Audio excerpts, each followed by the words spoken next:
एक लॉयर की ज़िंदगी में ना सबसे पहला अपना करियर सेट करने के लिए जो पहला स्टेप है ना, आपने उस पर क्वेश्चन पूछा। लेकिन ये सबसे इम्पोर्टेंट भी बड़ा इम्पोर्टेंट है। अब हमने बड़े लोग देखे हैं कॉलेज में, बड़े लाइक होते हैं लेकिन प्रैक्टिस इस वजह से छोड़ जाते हैं कि कोई चैम्बर ही अच्छा नहीं मिलता। अच्छा, मेरे साथ भी ये प्रॉब्लम था। मैं जब क्लास में था ना जी, मैं थोड़ा सा अर्ज करता चलूँ, मेरी पूरी फैमिली में ना कोई वकील नहीं। ओके, दूर दूर तक कहते हैं दूर दूर तक कोई वकील नहीं। अच्छा, तो मैं बड़ा परेशान होता था कि मेरी अगली डेस्टिनेशन क्या होगी, किधर जाऊँगा। यानी आपने लॉ कर लिया है? लॉ कर लिया है और बच्चे अब वो कहते हैं मुंडा लॉ तो कर दे, नाल होर की कर दे ना। अच्छा, अब वो बच्चे क्लास में, मेरे जो क्लास फेलोज थे, अक्सर मैं किसी की बात सुननी, किसी ने बताना जी मेरे मामू प्रेसिडेंट बाहर हैं, किसी ने कहना जी मैं किसी ADG साहब का भतीजा हूँ, किसी ने कहना जी मैं एक लॉयर सन हूँ। तो आई एम वन के मैं कंफ्यूज होता था कि यार मैंने किधर जाना है। मतलब ना तो मैं किसी ADG साहब का बेटा हूँ, ना मैं लॉयर सन हूँ, ना मेरे को मामू बाहर का प्रेसिडेंट है।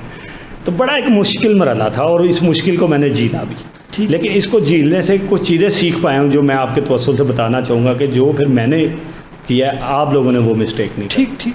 मैं सर जब आया तो मेरे बड़े अच्छे जानने वाले थे, तो मेरी वकालत में भी उनका बड़ा किरदार है। तो मेरे फादर के एक फ्रेंड थे बड़े अच्छे, हमेश शाहिद नवाज साहब उनका नाम है। वो सिकंदर सलीम जुल्करनैन साहब हैं, हाई कोर्ट से अभी जस्टिस भी रहे हाई कोर्ट के। तो उनके वो क्लाइंट थे बड़े अच्छे। उन्होंने मुझे जाकर उन्होंने कहा जी ये भतीजा है सिकंदर साहब से, ठीक, और इसको कंटिन्यू करवाएं। 2-4 मेरी तारीफ़ें भी की कि बड़ा लाइक भी है और बड़ा सेल्फ मेड है, आया है तो ये आपके ऑफिस के लिए बड़ा अच्छा ऑफिस था, बहुत अच्छा ऑफिस था, काम बेशुमार काम था। लेकिन होता क्या था वहाँ पे, मैं आलमोस्ट तकरीबन कोई 2-2.5 माह 3 माह वहाँ पे रहा हूँ। पहला ऑफिस मैंने उनकी तमाम फाइल्स पढ़ छोड़ी हैं, लेकिन मेरे सेन में 20 सवाल होते थे, लेकिन मेरे सीनियर के पास टाइम नहीं होता था। उनकी गलती नहीं है, लेकिन बिजी लॉयर है। मैंने कभी मिलना भी चाहना तो कोई ना कोई मीटिंग उनकी आ गई, कहीं सुप्रीम कोर्ट के केसेस आ गए। तो मैंने 3 माह में सिर्फ यही देखा कि सारा आ रहे हैं, सब चले। अच्छा सारा आ गए और सारा मुलाकात इंट्रैक्शन बहुत कम होता था। ठीक, 3 माह बाद उनको जब पता लगा कि बच्चा रेगुलर भी है, चीज़ें भी हैं, सारी अट्रैक्शन तो आपने दिलवानी है, उन्होंने फिर मुझे बुलाकर समझाया। उनका पुत्र you have selected the wrong office. Okay, तो मैं कहा सर व्हाट इज़ राइट, अगला मेरा सवाल यही था। तो उन्होंने मुझे समझाया, उनका पुत्र उस ऑफिस में जाओ जहाँ ट्रायल का काम, अच्छा, जहाँ बेसिक चीज़ें हैं। मैं पलट कर रहा हूँ सारा, 3 दिन मेरे इस्लामाबाद में गुजर जाएंगे, 3 दिन मेरे हाई कोर्ट में गुजर जाएंगे। तो मैं तो तुम्हें उस तरह से बिठा के सिखा नहीं पाऊँगा। किसी ऐसे ऑफिस में जाओ कि जहाँ तुम्हें शाम को बिठा के अगले दिन की फाइलें डिस्कस करने का मौका मिले कि सर किस में जाना। अब हमारा प्रॉब्लम भी यही है, बीइंग ए यंगस्टर। जितना यंग लॉयर है ना, ये बड़े बड़े नाम देख रहा होगा, मैंने जाना किसके पास है, किसी बड़े पॉलिटिकल ऑफिस में चला जाएगा। ऑफिस बुरा नहीं है, ठीक, लेकिन ये उसका टाइम नहीं है। ठीक, मैं समझता हूँ कि आपने वो वाला ऑफिस ज्वाइन करना है जहाँ आपके सीनियर के पास आफ्टर 4 o'clock इतना का टाइम है कि आप कल के केसेस में जो होना है वो अपने सीनियर के साथ डिस्कस कर सकें। ओके, आपको फाइल की अंडरस्टैंडिंग हो, आपको जो बात समझ आ रही है, कोई क्वेश्चन आता है आप उससे पूछ सकें। ठीक, अब होता क्या है, बड़ा ऑफिस हमने ज्वाइन किया, 8 बजे हम आ भी गए।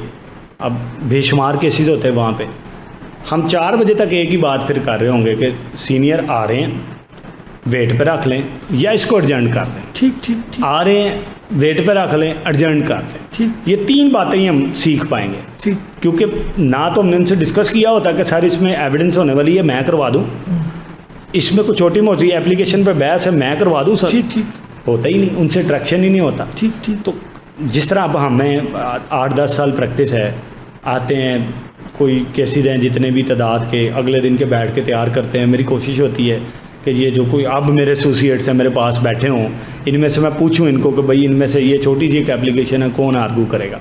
ठीक, तो कोई ऐसा ऑफिस हमें ज्वाइन करना चाहिए। बिल्कुल। अच्छा, एक ये बताइएगा आसिम, क्योंकि आप इस मरहले से गुजरे हैं, मैं भी गुजरा हूँ, आपका तजर्बा क्या है? एक तो ये है कि सिलेक्शन ऑफ ऑफिस, दूसरी बात यह है कि सिलेक्शन ऑफ फील्ड, ये बड़ा एक मुअम्मा रहता है हमारे जो यंग लॉयर्स हैं उनके लिए कि जनाब मैंने जो है वो क्रिमिनल लॉ की तरफ मेरी इंक्लिनेशन है, मैं सिविल को ज़्यादा अंडरस्टैंड करता हूँ, मैं कॉर्पोरेट पे जाऊँगा, मैं बैंकिंग में जाऊँगा। ये क्वेश्चन जो है वो यंग लॉयर बेचारा अपने जेहन में लेके रहता है। कुछ लोग मेरे यहाँ आए, उन्होंने ये बताया कि जनाब आप भी अपनी इनपुट दीजिएगा। उन्होंने ये, उनका ये कहना था कि जनाब ये आपका क्लाइंट डिसाइड करेगा कि आपने क्या करना है। आपका क्या तजुर्बा है? यही मैं आपको बताता हूँ। जब हम बिल्कुल स्टार्ट करना, ये मेरा पर्सपेक्टिव है और मैंने ऐसा किया है। ठीक, मिनिमम 5 साल ना यू शुड बी ऑलराउंडर। आपको जो आ जाए, जो आए आपको करना है जी।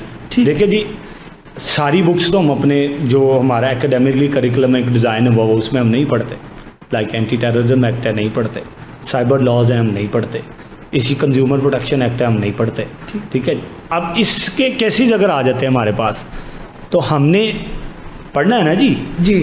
हम अपने क्लाइंट को ये तो नहीं कहेंगे कि यार हमें तो सिलेबस में तो एंटी टेररिज्म एक्ट पढ़ाया ही नहीं, तो मैं तुम्हारा केस नहीं कर सकता। मुझे ये लगता है कि हर आने वाले केस पे आपको डेफिनेटली पढ़ना है, दोबारा से पढ़ना है। अब आपने करना क्या है, ऑलराउंडर है, केस आया उसके मुतल्लिक लॉ पढ़ें, उसको रिफ्यूज़ ना करें। ठीक। तकरीबन 5 साल बाद आपको समझ आ जाएगी कि मेरी क्लाइंटेज किस तरह की है और मैंने जाना किधर है। ठीक। अब देखिए, अगर आप 5 साल बाद आपको लगता है कि यार अब मेरा सारा दिन ही एंटी टेररिज्म कोड में गुजरता है, एक एग्जांपल दे रहा हूँ, ठीक है जी। अब आप रिफ्यूज़ करने वाली सिचुएशन पे भी जाते हैं। अब आप कहते हैं यार मैं तो सारा दिन उधर से नहीं निकलता, तो मेरे पास तो फैमिली कोड में आया ही नहीं जाता, तो लिहाजा मैं फैमिली कोड के केसेस नहीं कर सकता। ओके। अगर आप स्टार्ट पे ये बात किसी को कहेंगे, जब आप भी वेले बैठे हैं केस कोई नहीं आया, ठीक है, ठीक। और क्लाइंट जो होता है ना जी, सारी अनपढ़ भी आता है, पढ़ा लिखा भी आता है। अब बाज़ क्लाइंट आपके ऐसे आते हैं, अब उसने सिंपल सा आपसे पूछ लिया ना, यार ये एक फैमिली मैटर है, तो इसमें मैं खुला लेना चाहती हूँ या चाहता हूँ, मतलब मेरी बेटी है, कोई भी है जी, करता हूँ।